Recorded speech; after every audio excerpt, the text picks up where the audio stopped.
जय माता दी। आप सभी का आपके अपने चैनल वी इनक्रेडिबल ब्लॉग पर बहुत बहुत स्वागत है। माँ दुर्गा की कृपा आप सभी पर सदैव बनी रहे। माँ दुर्गा आप सभी की मनोकामनाएं पूर्ण करें। मित्रों, आज नवरात्रि का तीसरा दिन है। तीसरे दिन श्री दुर्गा सप्तशती का चौथा अध्याय पढ़ा व सुना जाता है। चलिए प्रारंभ करते हैं श्री दुर्गा सप्तशती का चौथा अध्याय। जय माता की। इस अध्याय में देवताओं द्वारा देवी की स्तुति का वर्णन किया गया है। ऋषि बोले, देवी ने जब पराक्रमी दुरात्मा महिषासुर का वध कर दिया और राक्षसों की सेना को मार दिया तो इंद्र समस्त देवता अपना सिर और शरीर झुकाकर भगवती देवी की स्तुति करने लगे। जिस देवी ने अपनी शक्ति से यह जगत व्याप्त कर रखा है और जो समस्त देवताओं तथा महर्षियों की पूजनीय है, उस अंबिका को हम भक्तिपूर्वक वंदना करते हैं। वह हम सबका कल्याण करे। जिस अतुल बल तथा प्रभाव का वर्णन भगवान विष्णु, भगवान शंकर और ब्रह्मा जी भी नहीं कर सके, वही माँ चंडिका देवी सब संपूर्ण संसार का पालन करे और अशुभ भय का विनाश करे। पुण्यात्माओं के घरों में आप स्वयं लक्ष्मी का रूप हो, पापियों के घरों में तुम अलक्ष्मी रूप हो। सतकुल में जन्म लेने वालों के लिए तुम लज्जा रूप होकर उनके घरों में निवास करती हो। हम उस दुर्गा भगवती को नमस्कार करते हैं। हे देवी, इस संसार का पालन करें। हे मातेश्वरी, आपके इस अचिंत्य रूप का असुरों का संहार करने वाली शक्ति तथा युद्ध में असुरों के साथ आपके अनेक प्रकार के चरित्रों को हम किस भांति वर्णन कर सकते हैं। अर्थात आपकी महिमा का वर्णन शब्दों से बाहर की बात है। आप संपूर्ण संसार की उत्पत्ति का कारण है। आप में सत्वगुण, रजोगुण तथा तमोगुण में तीनों उपस्थित हैं, तो भी दोषों के साथ आपका संसर्ग नहीं बन पड़ता। भगवान विष्णु तथा महादेव देवता भी आपको पार पाने में असमर्थ हैं। आपकी शब्द आश्रयदाता है। यह समस्त जगत आपका ही अंश है, क्योंकि आप सबकी आदिभूत अव्याकृता परा प्रकृति हैं। हे देवी, संपूर्ण यज्ञों में जिसके उच्चारण में सब देवता तृप्त होते हैं, वह स्वाहा आप ही हो। इसके अतिरिक्त आप पितरों की भी तृप्ति का कारण हैं, इसलिए सब लोग आपको स्वधा कहते हैं। हे देवी, वह विद्या जो मोक्ष को देने वाली है, जो अचिंत्य महाज्ञान स्वरूपा है, मोक्ष की इच्छा वाले मुनिजन जिनका अभ्यास करते हैं, वह आप ही हो। हे देवी, तुम वाणी रूप हो, दोष रहित हो, ऋग्वेद तथा यजुर्वेद की एवं उद्गीत व सुंदर पदों के पाठ वाले सामवेद की आश्रय रूप हो। तुम भगवती दुर्गा हो। इस संसार की उत्पत्ति एवं पालन के लिए तुम वार्ता के रूप में प्रकट हुई हो। तुम शंसु विश्व की पीड़ा हरने वाली हो। हे देवी, जिससे समस्त शास्त्रों को जाना जाता है, वह मेधा शक्ति तुम ही हो। दुर्गम महासागर से पार करने वाली नौका तुम ही हो। लक्ष्मी रूप से विष्णु भगवान के हृदय में निवास करने वाली तथा महादेव द्वारा सम्मानित गौरी देवी तुम ही हो। हे देवी, मंद मुस्कान वाले निर्मल पूर्ण चंद्रबिंब के समान और उत्तम सुवर्ण की मनोहारी कांति से कमनीय तुम्हारे मुख को देखकर भी महिषासुर क्रोध में भर गया। यह बड़े आश्चर्य की बात है। हे देवी, तुम्हारा यही मुख जब क्रोध से भर गया तो उदय काल के चंद्रमा की तरह लाल हो गया और तनी हुई भौहों के कारण आपका रूप विकराल हो गया। उसे देखकर भी महिषासुर के शीघ्र प्राण क्यों नहीं निकल गए, यह तो बड़े आश्चर्य की बात है। हे देवी, तुम हमारे कल्याण के लिए प्रसन्न होती हो। आपके प्रसन्न होने से इस विश्व का अभ्युदय होता है। जब आप क्रुद्ध हो जाती हो तो कितने ही कुलों का सर्वनाश हो जाता है।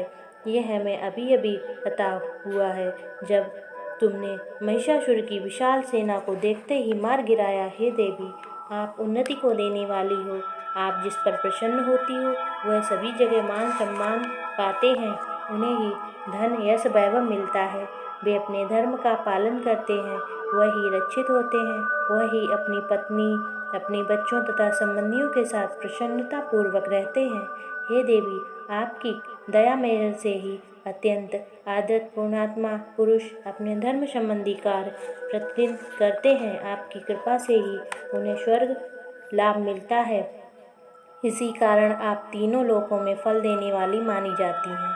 हे माँ दुर्गे, आपका स्मरण करने पर आप प्राणियों के भय हरण करने वाली हो। स्वस्थ पुरुष जब आपका स्मरण करते हैं तो आप उन्हें अत्यंत पवित्र बुद्धि प्रदान करती हो। दरिद्रता, दुख और भय हरने वाली माँ, आपसे बढ़कर इस दुनिया में कौन है। आप ही सबका पार करने वाली तथा सर्वदा दयामयी हो। हे देवी, उन असुरों का विनाश करने से संसार में सुख तथा शांति हो और ये राक्षस नरक में रहने के निमित्त भले ही पाप करते हों, परंतु युद्ध में मरकर इनको स्वर्ग मिले, यह सोचकर ही आप इन राक्षसों का संहार करती हो। हे देवी, संपूर्ण राक्षस आपके केवल देखने मात्र से ही भस्म हो सकते थे, फिर आपने अस्त्र शस्त्रों का प्रयोग करके इनका विनाश किया। इसका कारण यही था कि शस्त्र के प्रहार से राक्षसों को भी स्वर्ग प्राप्त हो जाए। इस प्रकार शत्रुओं के लिए भी आपके विचार कितने उत्तम हैं। हे देवी, आपकी तलवार की उग्र प्रभापुंज त्रिशूल की चमक से उन राक्षसों की आंखें फूट जानी चाहिए थी, परंतु इसका भी एक प्रमुख कारण यह है कि चंद्रमा की किरण के सदृश आपका शीतल मुख उन्होंने देख लिया था। हे देवी, आपका शील स्वभाव दुराचारियों के दुष्ट स्वभाव को निवृत्त करने वाला है। आपका रूप अचिंत्य है, उसकी तुलना किसी से नहीं की जा सकती है। आपका पराक्रम तो देवताओं के पराक्रम को नष्ट करने वाले राक्षसों के पराक्रम को नष्ट करने वाला है। इस प्रकार आप शत्रुओं पर भी दया करती हो। हे माँ दुर्गे, आपके इस पराक्रम की बराबरी किसी से नहीं की जा सकती है। शत्रुओं को भयभीत करने वाला आपका पराक्रम, सुंदर स्वभाव और किसी में नहीं है। हृदय में ममतामयी दया और युद्ध क्षेत्र में कठोरता, तीनों लोकों में आपसे बढ़कर किसी में नहीं है।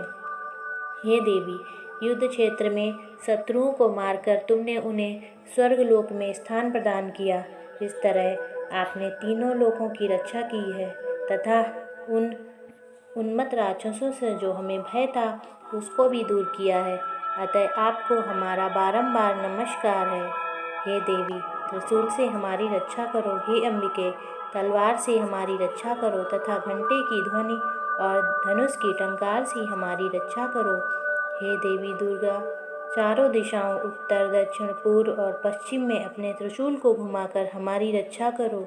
हे माता, तीनों लोकों में जो आपके सौम्य रूप हैं और सौम्य रूप हैं, उनसे हमारी रक्षा करो तथा इस पृथ्वी की भी रक्षा करो।